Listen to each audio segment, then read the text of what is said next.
Somebody doesn't understand the rules of this game. What rules? Everybody here is an NPC, right? Shut up, punk! Our backstory is that we're after you for stealing our money and stuff. And guess what? We're supposed to take it back by force, you turd! Holy shit, that's your backstory? Look, I don't have your money or your stuff. Before we get started, I just want to allow my guests the opportunity to introduce themselves, basically tell everybody who you are, what you do, and then also tell us your top 2 favorite finishing moves from fiction. Hi, my name is Gabriel Regojo. I am a voice actor. You may have heard me as Morty in the Rick and Morty anime or Ko Yamari in Call of the Night, currently airing with new episodes every Wednesday on High Dive. My 2 top finishing moves, I've got like about a dozen going through my head right now, but I think the ones I'm going to land on are Scorpion from the classic Mortal Kombat finisher. Okay. Finishing moves, that's the first thing my brain went to. And then my second is from anime, is the obligatory spirit bomb to shut down a fight in Dragon Ball Z. Oh man, you know, it's funny. It's funny you bring up Spirit Bomb because I was talking about that with somebody. I was like, the Spirit Bomb is such a nice looking move, but Right. I had to tell. I was like, but how many people have actually lost to it? You know what I mean? It's always like, oh, we threw it and it blew up half the planet. Oh shit, they're still standing. Oh man. It was like, oh my god! But I was like, the only person that ever really beat was Boo, and everybody else is either like really just pissed them off or it wasn't nothing. Like, you know what I mean? I think Frieza took out their legs, right?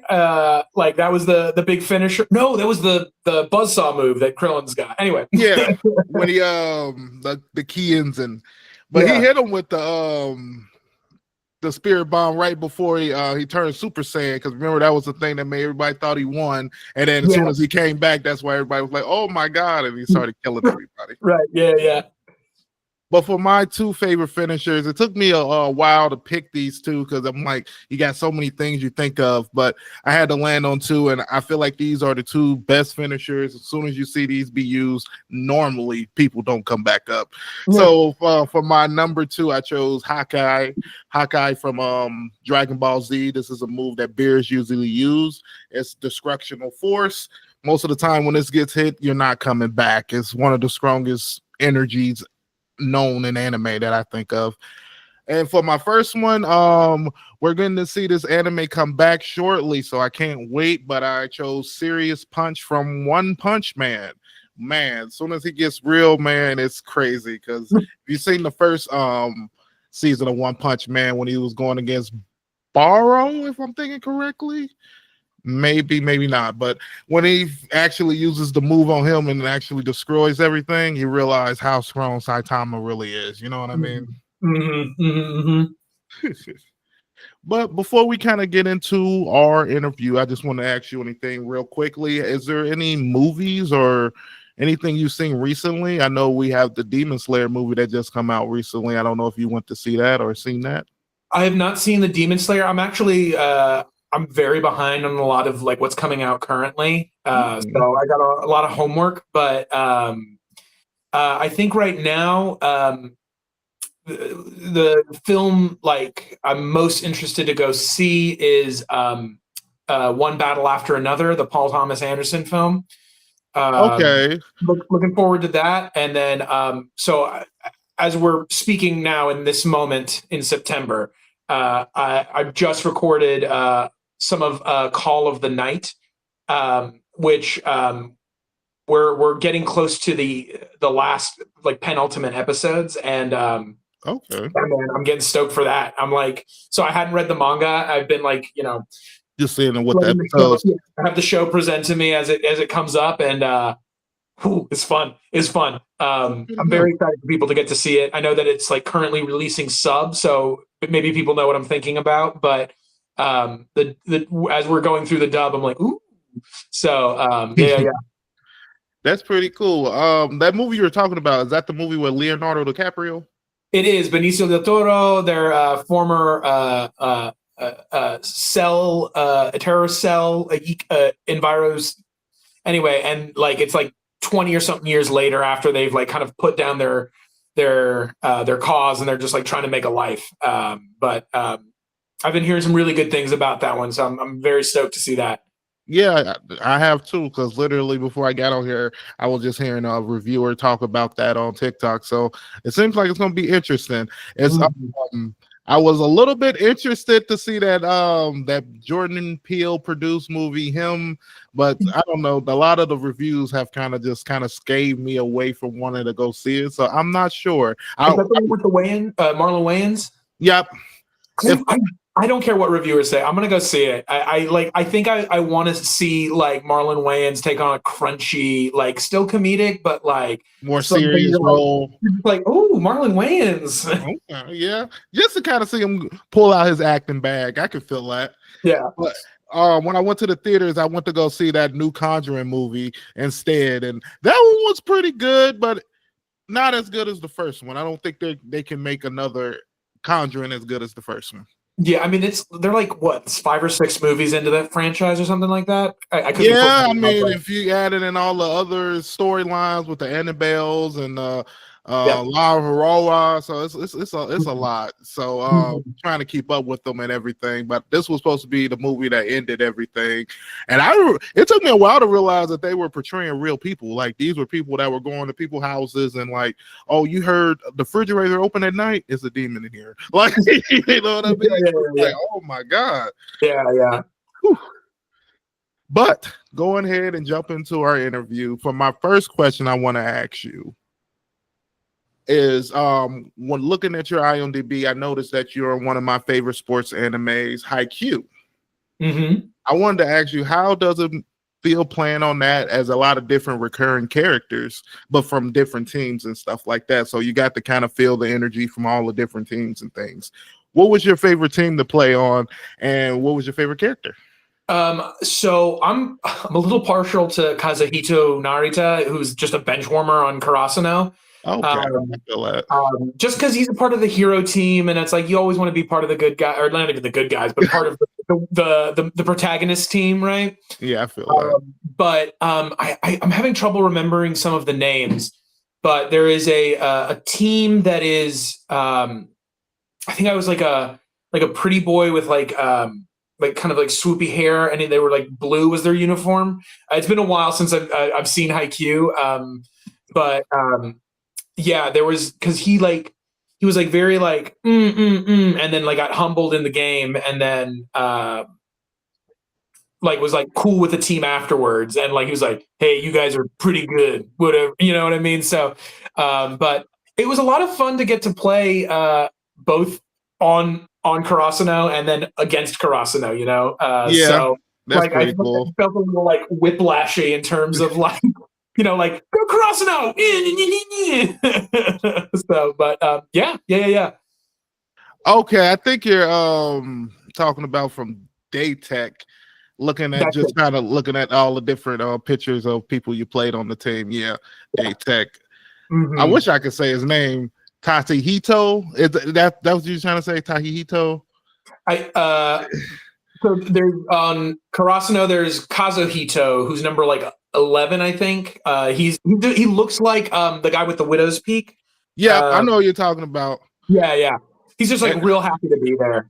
So it feels a little bit like me. And I think he doesn't really even come into play until like second season, when I think what's his name?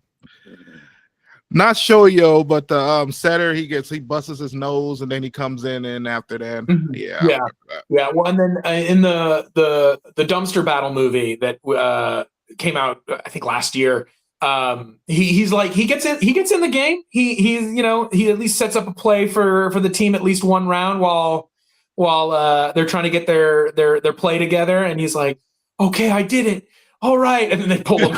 It took me a second to remember that, but yeah, he was in the movie. It was short, but he was in the movie. Yeah. But you know, if I'm in it, I'm in it. Yeah, staying in the mix.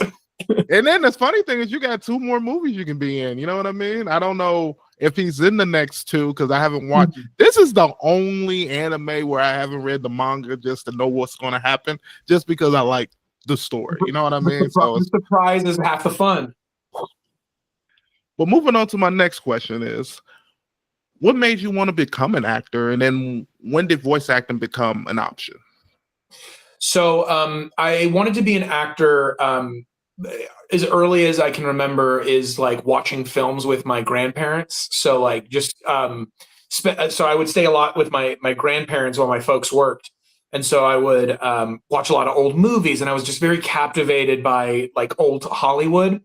And then that led me into developing a huge love for film as I got into my early tweens. And like my taste was terrible, but as my taste grew and developed, I started to get more specific about the films that I really vibed with. And then in high school, I started taking theater. And that's how I got into acting. And that was the moment where I was like, you know what? I think I want to be an actor. And then voice acting has just been with me because as a kid growing up, it was a lot of movies and a lot of video games and cartoons, and all of those things were super affecting as a child, like those are some of my heroes, right? Like Dragon Ball Z, Goku is like a huge influence early on. Yu Yu Hakusho, Yusuke. All those guys. So you actually watched anime, I can tell. Yeah, and so it just kind of like I was like, man, that'd be really cool. But I was like, there's no way, blah blah blah. And then just kind of I fell into it when one of my professors was after class he was like, hey, my studio has got auditions coming up. Is anyone interested in auditioning? And the whole class shoots their hand up. And from then on it was history. I was just I got to get my first audition with them, and then first role, and then just have been keeping on it, Oh, do you remember what that first role was?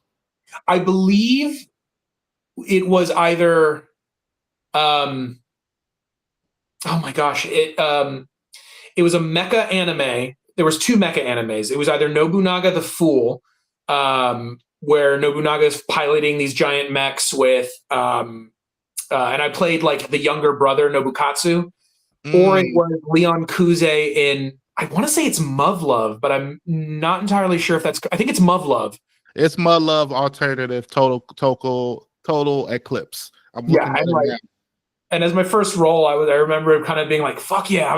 It's not Gundam, but I'm in Gundam essentially, Was that the lead?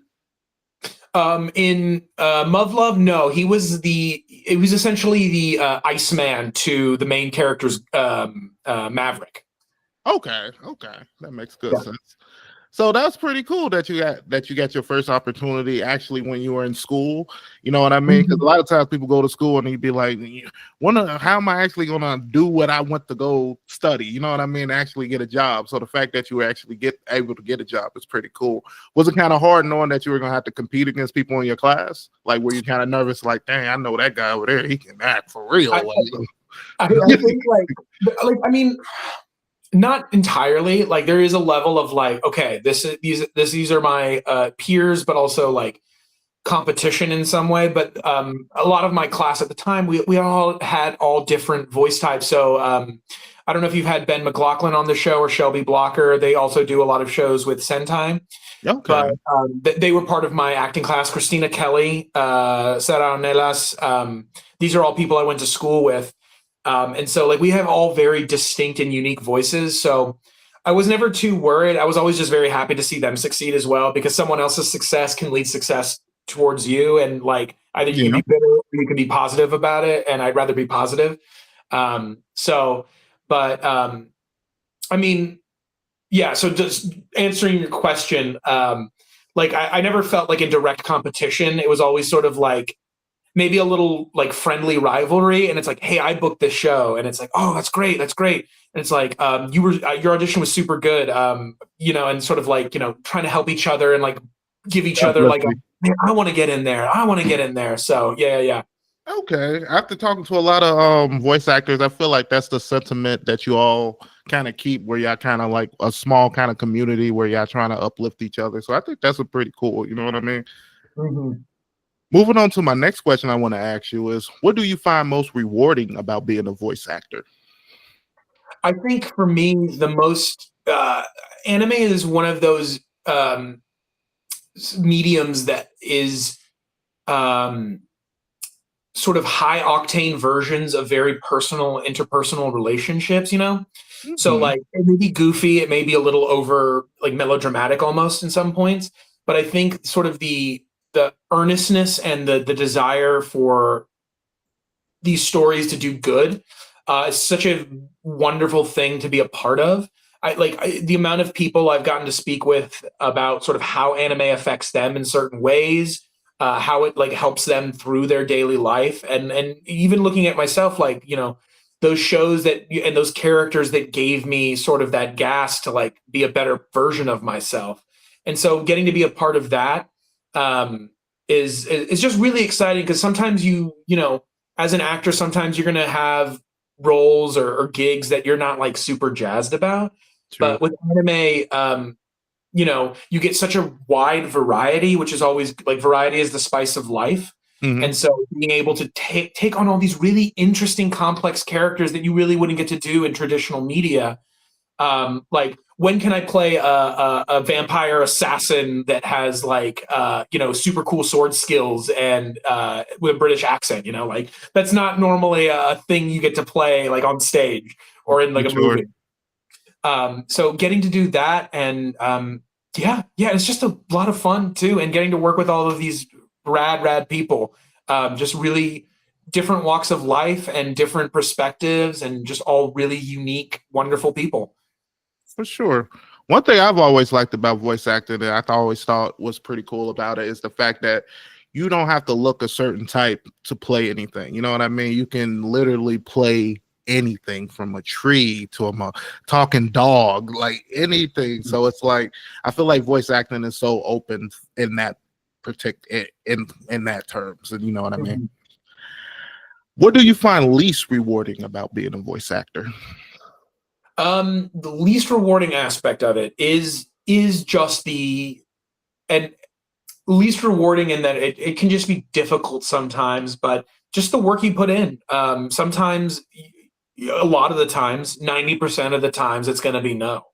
And that's something that as you develop skills as a performer, you just get used to, which is like great to develop a very thick skin and not take it personally, but it can be some challenging sometimes, especially if it's a show that you know personally that you love a lot, or characters you really vibe with.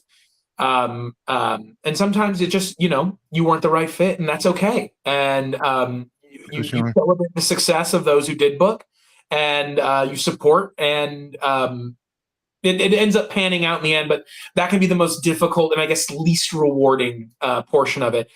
Yeah. I got a question for you that I find this funny, because I've been recently going out trying to buy a car and also looking for a house. But being a voice actor, how much of a conversational starter is that? Because I know when you are trying to sign up for anything, you have to tell them I'm a voice actor, and I know that be like, what do you mean? Like, what are you like?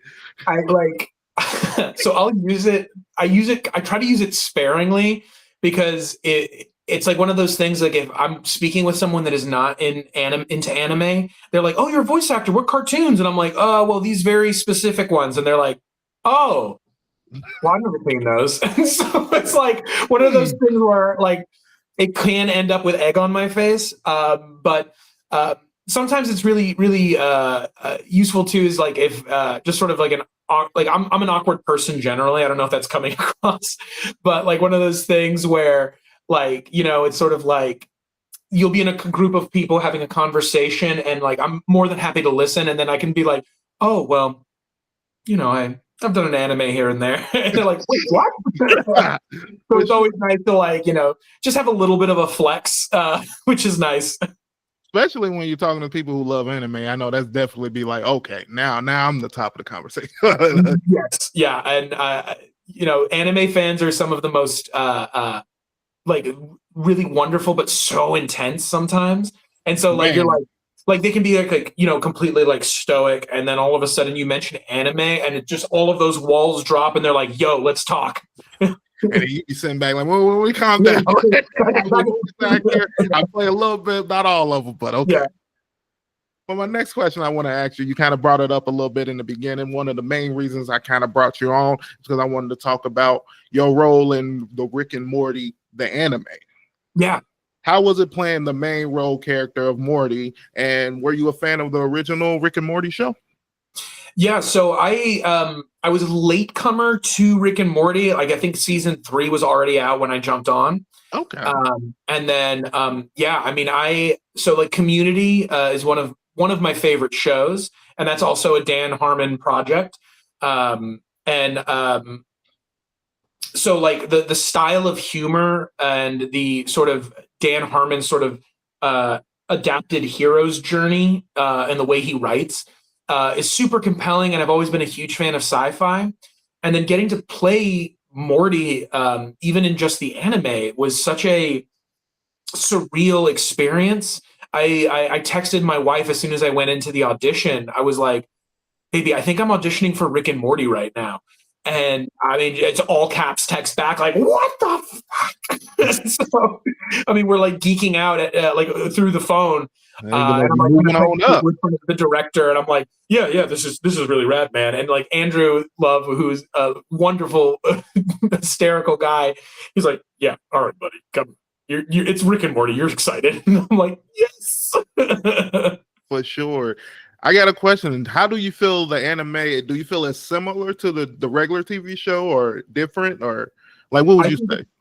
I think it's a different take. It's a very Japanese take on those characters, which is really unique. Generally, like working normally in anime, it's the Japanese and then dubbing it in English and making it understandable for English audiences, or finding sort of what word choices work. With this, it was interesting because it was English to Japanese back into English, and the version of Rick and Morty that Japan hears generally is very different, it seems, than the American version. Also, I think just because of their culture of like how you interact with elders, like in the Rick and Morty in Japan, it's always Oni-san, which is like grandfather in Japanese. I think it's it, right? Oni-san. Mm-hmm. And so like in the J dub, Morty was always like Oni-san, Oni-san, and it was like, why does he keep calling, like he never calls him grandpa in the American version. Okay. And I think because it was different sensibilities in developing the show, I think it gave a different view of both Rick and Morty as characters. I think it's a lot more contemplative and introspective than the American version. The American version feels sort of like it's a little more outside in, and this one felt like it was more inside out. Like there's a lot happening around them, but it's like it's a lot more like internal long shots lingering on the characters' thinking rather than like jumping from gag to gag. Okay. I for sure gotta go and check it out. I've seen the regular show and I've seen bits and pieces of it before I did the interview, just to see how your role was in the show. And to me, it seems pretty good. I'll give you props. You did really good in the role. Thank you. But I definitely need to check it out and be able to give a more honest opinion. You know what I mean? Please do. I also feel like it's one of those animes that you need to probably watch 2 times. And just like go in with the expectation, because the first pass you go through it, you may find yourself a little lost just in terms of sort of like narratively where things are going. And like it'll kind of cements itself in at the end, and you may have like an aha moment. But if you go back through and watch it a second time, you may be like, oh, okay, I see where they set this up. And it's always challenging in doing a show where you're doing multi-dimensional travel in different universes. Yeah. And so, I think that was part of the reason it was a little obtuse for American audiences to get behind. It was just, it was a little too heady without sort of like acknowledging it. It was just like, it was part of the world. So do you feel like this is a show? Is it better to watch if you haven't seen the original Rick and Morty, or do you think it's easier for people who have seen Rick and Morty to watch this? Like, what would you think? I think both work. I think it's not going in with any expectations if you're a Rick and Morty fan. If you go into the show with an open mind and just sort of let the story like present itself to you, I think you'll enjoy it more than if you're expecting Rick and Morty as an anime. Okay. There's still some of that Rick and Morty like touch, but it's more selective where it drops those moments in. Okay. For my next question, I want to ask you is, what emotion do you find hard to portray with just your voice? I think one of the harder, at least for myself, is sort of finding that like breaking point when someone's like really on the verge of an emotional breakdown. Okay. And not so much the finding it of like where it lives in my body, but like vocally, because when I get to that moment of that emotional vulnerability or whatever it is, like physically I'm having the reactions and I think that's coming through, but vocally sometimes you and it's good to just check in like, okay, because I'm doing this to get there, my voice is tighter and it's limiting my range and things like that. So it's like finding the balance between finding it in yourself and then also balancing it with the technique, because the technique is going to help lift your choices, but it's also, you need to be able to connect with the subject material. For sure. And how were you able to overcome that? Was that something the director was able to kind of get you through, or is that something you were like, I'm not doing this right, let me try this again? A little bit of A, a little bit of B. Okay. So like I've got lovely directors I get to work with, and so they're always very good about sort of just also being mindful of like, hey, the scene coming up is going to be a little intense. These are the things to expect. We'll do a pass where we're just watching, and then we'll come back through and we'll lay down a version of it, and then just practice. Every show I get to do is an opportunity to get better, and I'm becoming more and more. Each show I get to do is an opportunity to hear my work and go, oh, you know what? This is the intention of that line. Let's go do that again. And generally, most of the time, they're like, no, it's. They're like, yeah, that's great, or like, no, we got it. It's good. Trust me. And so it's also just a little bit of that letting go. And it's like, okay, like I've got great artists around me helping make these choices. So like, it doesn't have to all fall to me. Okay. But it's always that urge to like, I want to put 110%. I don't want to leave anything out. But like with any artistic endeavor, sometimes you have to just put it down and say, this is where I was and what I could give that day. And this is the product we ended up with. Sometimes you gotta be okay with just what you're able to give, and then if they say it's good, it's good. You know what I mean? Now second guess yourself and keep because that's so easy to do. Because you could feel like, man, I could do a little bit better. I could do that. You know what I mean? But sometimes I'll be wondering, do you compare yourself to somebody else? Because it's like, why do you feel like you could do so much better? Why not feel like you already gave your best? You know what I mean? As they say, comparison is the thief of joy. Man. For my next question, I want to ask you is basically, if you could shout out anybody that's been a good support system for you over the years, has helped you get to where you're at in voice acting, who would you want to shout out? Okay. I mean, there's a bunch of people. So I didn't want to like just give you like a scroll of people. But I mean, my wife, for one, just being a huge support network and one of my biggest critics, but also supporters. She is, I joke, she's sort of my manager / acting coach. And then my family has been a huge support network in that way. And then just everyone I get to work with at the studio at Sentai and then the few times I've gotten to work with at Crunchyroll, all of those folks are...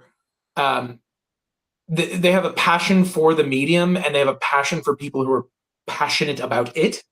And so it comes through, I think, in the interpersonal interactions and the work, I think.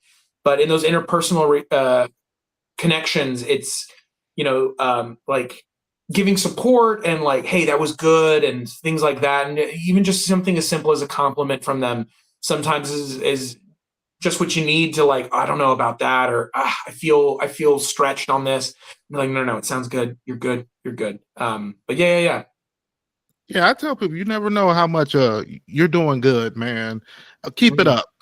How much that can help your spirits, and especially when you're going down and you're not knowing what you're doing, and you're like, "Oh man, is this what I should be doing?" and all this stuff. Just getting those words of encouragement can really lift your spirits. You know what I mean? Before we go to the next question, is anybody you want to shout out that wasn't a good support system? You want to be like, "Oh, fuck." No, I don't think it's the time. Thankfully, I've been blessed with very lovely people in my life. And even if they're not lovely in the moment, the first time I meet them, that persistence is key. Sometimes you don't know what someone else is going through in their life, and so I appreciate every opportunity to learn. Don't take it personally. It's not you. Generally it's not you. Yeah, a lot of times, a lot of people got their own baggage. You gotta let them do what they need to do with themselves. For my next question, I want to ask you, basically, because we're winding down to our last two questions, I want to ask you how has your anime taste evolved over time? So from when you were a kid to now, what are you watching now?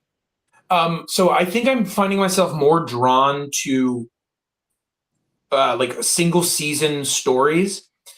Just because there's only so many hours of the day, and as much as I love like a good shonen or something like that, or a battle anime, sometimes they can be an investment. I mean, even like One Piece alone, right, is over 1,000 episodes at this point, and like I remember watching that as a kid, but I go, fuck. I don't even remember where I stopped. I know, and I'm like, at this point, I could just pick anywhere, but it's 1,000 episodes, and I'm like, that's a lot of TV. That's a lot of TV. But I think like a lot of the shows that I find myself drawn to are a lot more grounded in our own world, even if there's some magical elements to it. One of my favorite animes that's not recently released, but Kids on the Slope, which is about like 3 or 4 kids. I think it's 3 kids like just learning about jazz and playing jazz. And Art Blakey's Monin is like one of the feature songs in that show. And that has just given me a huge love for Art Blakey. So like shows in that sort of very emotionally sensitive range seem to be what I'm really pulled towards nowadays. That's funny that you bring that up, because I have a show that's probably one of my top 5. It's a music show. It's called I think it's Piano on the Forest or Forest of Piano. It's one of those ways you did it. But it's mainly all about a piano competition, and you learn so much about Chopin and Mozart and all this, and them playing the piano and stuff. And to me, it's one of the best, because without the anime, I probably wouldn't have listened to that much classical music type of thing. So it's kind of introduced me to a whole new form of music, which I actually kind of listen to when I'm like writing up my outlines for podcasting and stuff like that, because it really makes everything clearer for me. I don't know about you personally, if you listen to classical music or not. I've been known to put on some Winter by Vivaldi, just some good thinking music, something does something a little different to the brain, which is nice. For sure. And for my last question I want to ask, I'm pretty sure you get this question a lot, but do you have any advice for anybody out there that wants to get into voice acting? I know everyone's story is different. Literally, if you watch any of these episodes, everybody's story is different. It's like some people can get in from another person helping them in. Some people get in from competitions, or how you got in from a class. So what have you noticed that's been similar that people can do? I think some of the best advice I was ever given, and this is like right when I started, was that most voice directors, ADR directors, are looking for really competent actors. They're not looking for impressionists. They're looking for people who understand the human condition and how to find that in yourself so that you can give that performance. As well, having voice control is super important, but being able to deliver in an emotionally impactful thing and still be with voice control is going to be one of your an incredible service to yourself if you're trying to break into voice acting. I myself went into academic theater school, collegiate theater school. You do not need that. It is nice, and if you have that ability to go to acting school, go for it. Absolutely. But there's no need to break the bank. There are acting classes. Voice actors all over the world offer classes that you can take. So sometimes even just taking a class can connect you with people. And it can also help you foster a community of like-minded individuals who have a strong passion for anime. You may also find that, I know that some people find their way through sort of tangentially, like I love anime and all my friends love anime and one of them draws, one of them is a voice actor. We're going to make our own like internet anime. And sometimes that is such a great way to jump into it. So like, whatever your path leads you, I would say just focus mostly on developing your skills as a performer. That's going to take you farther, I think, than anything else. I think just learn to be a good actor. For sure. And before we wrap up, I just got one last question for you. I know I said last question, but what is left for you to do with voice acting? What else do you want to do? So I would love more opportunities to work in video games. I've been thankfully very busy for a while, but I've been having some downtime recently. So I've been refinding a love for video games. I've been enjoying getting to catch up on my stories. And that's been a really fun thing. So I want to do more work in video games. I would also I love sports animes. There's something just really energetically wonderful about a sports anime. For sure. But if I had to boil it down to one thing, I think the next big thing, and maybe it's you talking about Muv-Luv with me today and Gundam, I'm like, man, I want to get back in a mech. I want to throw some hands in a mech. Mech anime. I feel like mech anime don't get as much props. I mean, there's some good ones, but there are some ones that's like, okay, there's a little boring. But yeah. Great ones out there, and I feel like those are kind of those original anime elements of stories that back in the day, that's a lot of the stories they were making, a lot of mecha anime. But before we wrap up, I just want to ask you, was there anything else you want to discuss or talk about, or anything coming up that you want to let the listeners know? So only thing I'd like to say is thank you so much for having me on. And if y'all are interested in me or any of the shows that I've worked on, I've got Call of the Night currently running on High Dive every Wednesday for the next 5 weeks or something, I want to say. Okay. So be sure to check that out. It's a really lovely show. It's been such a treat and pleasure to get to work on it. And yeah. Any cons or anything? Not at the moment, but please, if you have a local con that you would love to see me at, please let somebody know. I'm trying to reach out too. So combine our forces. For sure. And with that, we end today's episode. I want to thank my guests for coming on and chatting it up with me. I had a lot of fun and learned so much more about the industry of voice acting. And hopefully you listeners did too. Before we close out, I just want to allow my guests the opportunity to plug themselves, basically tell the audience where they can find you. You can find me on, I think I've got a Blue Sky that I rarely use, if ever. And then I've got an Instagram, which is at Gabriel Regojo. You can follow me there.